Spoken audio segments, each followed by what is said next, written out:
Welcome back to my YouTube channel. ಎಲ್ಲರೂ ಹೇಗಿದ್ದೀರಾ? I hope ಎಲ್ಲರೂ ಚೆನ್ನಾಗಿದ್ದೀರಾ ಅಂತ ಅಂದ್ಕೊಂಡಿದ್ದೀನಿ. ಯಾರೆಲ್ಲ ನನ್ನ ವೀಡಿಯೋನ ಸಬ್ಸ್ಕ್ರೈಬ್ ಮಾಡ್ದಲ್ಲೇ ನೋಡ್ಕೊತಿದ್ದೀರಾ, ದಯವಿಟ್ಟು ಎಲ್ಲ ಸಬ್ಸ್ಕ್ರೈಬ್ ಮಾಡ್ಕೊಂಡು ವೀಡಿಯೋ ನೋಡಿ. ಏನಪ್ಪ ಇವಳು ತಮ್ನೇಲಲ್ಲಿ ಫೋಟೋಶೂಟ್ ಅಂತ ಹಾಕ್ಬಿಟ್ಟು ಇಲ್ಲಿ ನೋಡಿದರೆ ಮಲ್ಲಿಗೆ ಹೂವು ಕೀಳ್ತಾ ಇದ್ದಾಳೆ ಅಂತ ಅನ್ಕೋತಿದ್ದೀರಾ? ಮಲ್ಲಿಗೆ ಹೂವು ಮತ್ತು ಮಲ್ಲಿಗೆ ಹೂವಿನ ಎಲೆ ಇರುತ್ತಲ್ಲ, ಅದರಲ್ಲಿ ಫೋಟೋಶೂಟ್ ಮಾಡೋಣ 9 ಮಂತು ಅಂತ ಅಂದ್ಬಿಟ್ಟು ಹೂವನ್ನ ಕಿತ್ಕೊತಾ ಇದ್ದೀನಿ. ಹೇಗೆ ಬರುತ್ತೋ ಗೊತ್ತಿಲ್ಲ, ನೋಡಬೇಕು. ಫಸ್ಟ್ ಟೈಮ್ ಟ್ರೈ ಮಾಡ್ತಾ ಇರೋದು. ಹೂನೆಲ್ಲ ಮತ್ತು ಎಲೆನೆಲ್ಲ ಕಿತ್ಕೊಬಂದು ಇಟ್ಟಿದ್ದೀನಿ. ಆದರೆ ಹೇಗೆ ಮಾಡೋದು ಅಂತ ಯೋಚನೆ ಮಾಡ್ತಾಯಿದ್ದೀನಿ, ಯಾವ ಥರ ಮಾಡೋದು ಅಂತ. ಯೂಟ್ಯೂಬಲ್ಲಿ ಒಂದು ವಿಡಿಯೋ ನೋಡಿದ್ದೆ, ಬಟ್ ಅದೇ ಥರ ಮಾಡೋಕ್ಕೆ ನಂಗೆ ಬರುತ್ತೋ ಇಲ್ವೋ ನಾನು ಟ್ರೈ ಮಾಡಬೇಕು. ನಾನು ಫಸ್ಟು ಚಾಪೆ ಹಾಸಿ ಅದ್ರ ಮೇಲೆ ಒಂದು ಬಿಳಿ ಪಂಜೆನ ಹಾಸ್ಕೊಂಡಿದ್ದೀನಿ. ಬಿಳಿ ಪಂಜೆ ಆದರೆ ಗ್ರೀನ್ ಕಲರ್ ಎಲೆಗೆ ಮ್ಯಾಚ್ ಆಗುತ್ತೆ, ಚೆನ್ನಾಗಿ ಕಾಣುತ್ತೆ ಅಂತ ಅಂದ್ಬಿಟ್ಟು ವೈಟ್ ಪಂಜೆನ ಹಾಸ್ಕೊಂಡಿದ್ದೀನಿ. ಈಗ ಅದನ್ನೆಲ್ಲ ಎಲೆನೆಲ್ಲ ಕಡ್ಡಿಯಿಂದ ಕೀಳ್ತಾ ಇದ್ದೀನಿ. ಕಡ್ಡಿಯಿಂದ ಕಿತ್ಕೊಂಡು ಇಟ್ಕೊಂಡು ಜೋಡಿಸ್ಬೇಕು ಇವಾಗ. ಯಾರೆಲ್ಲ ನ್ಯೂ ಮಾಮೀಸ್ ಇದ್ದೀರಾ ಅವರಿಗೆಲ್ಲ ಪಾಪುಗೆ ಒಂದು ಮಂತ್ ಆದಂಗೆ ಒಂದೊಂದು ಮಂತ್ಲಿ ಫೋಟೋಶೂಟ್ ಯಾವ ಥರ ಮಾಡೋದು ಅನ್ನೋದು ತಲೆಯಲ್ಲಿರುತ್ತೆ ಯಾವಾಗ್ಲೂ. ಇವಾಗಂತೂ ಮಂತ್ಲಿ ಫೋಟೋಶೂಟ್ ಮಾಡೋದು ಟ್ರೆಂಡಿಂಗ್ ಆಗಿಬಿಟ್ಟಿದೆ. ಅದಕ್ಕೆ ನಾನು ಒಂದು ಟ್ರೆಂಡ್ ಮಾಡೋಣ ಅಂತ ಅಂದ್ಬಿಟ್ಟು ಮಾಡ್ತಾಯಿದ್ದೀನಿ. ಇವಾಗ ಹೂವು ಮತ್ತು ಎಲೆ ಎಲ್ಲ ರೆಡಿ ಮಾಡಿ ಇಟ್ಕೊಂಡಿದ್ದೀನಿ. ಇವಾಗ ಸ್ಟಾರ್ಟ್ ಮಾಡಬೇಕು.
ಫಸ್ಟು 9 ಅಂತ ಬರುತ್ತೆ, ಆದರೆ ಬರೀ 9 ಯಾಕೋ ಬರೀ ಖಾಲಿ ಅನ್ನಿಸ್ತಾ ಇತ್ತು. ಅದಕ್ಕೆ ಬೇರೆ ಏನಾದ್ರು ಟ್ರೈ ಮಾಡೋಣ ಅಂತ ಅಂದ್ಬಿಟ್ಟು ಎಲೆನ ಮುಂದ್ಗಡೆ ಸ್ವಲ್ಪ ಕಟ್ ಮಾಡಿಬಿಟ್ಟು ಅದ್ರ ಮೇಲೆ ಸ್ಟಾರ್ ಶೇಪಲ್ಲಿ ಮಾಡೋಣ ಅಂತ ಮಾಡ್ತಾಯಿದ್ದೀನಿ.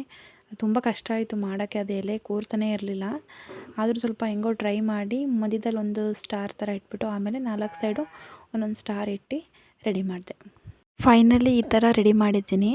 ಇದನ್ನು ರೆಡಿ ಮಾಡೋದಲ್ಲ ಮೇನ್ ಟಾಸ್ಕು. ನನ್ನ ಮಗಳನ್ನ ರೆಡಿ ಮಾಡಿ ಫೋಟೋ ತೆಗೆದಿದೆಯಲ್ಲ, ಅದು ಮೇನ್ ಟಾಸ್ಕ್ ನನಗೆ. ಎಲ್ಲ ಅಮ್ಮಂದಿರಿಗೂ ಅದೊಂದು ದೊಡ್ಡ ಕಷ್ಟದ ವಿಷಯ ಅಂತಲೇ ಹೇಳ್ಬೋದು. ನಾವೇನೇನೋ ಐಡಿಯಾ ಮಾಡಿಕೊಂಡು ಈ ಥರ ತೆಗೆಯೋಣ ಫೋಟೋಸ್, ಆ ಥರ ತೆಗೆಯೋಣ ಫೋಟೋಸ್ ಅಂತ ಅಂದ್ಬಿಟ್ಟು ಹಿಂಗೆಂಗೂ ಕಷ್ಟಪಟ್ಟು ಏನೇನೋ ರೆಡಿ ಮಾಡಿರ್ತೀವಿ. ಆದರೆ ನಮ್ಮ ಮಕ್ಕಳು ನಾವೊಂಥರ ರೆಡಿ ಮಾಡಿದರೆ ಅವೊಂಥರ ಆಡ್ತವೆ. 9 ಮಂತ್ ಫೋಟೋಶೂಟ್ ಮಾಡೋಣ ಅಂತ ಅಂದ್ಬಿಟ್ಟು ಮೀಶೋದಿಂದ ಒಂದು ಡ್ರೆಸ್ ಆರ್ಡ್ರ್ ಮಾಡಿದ್ದೆ.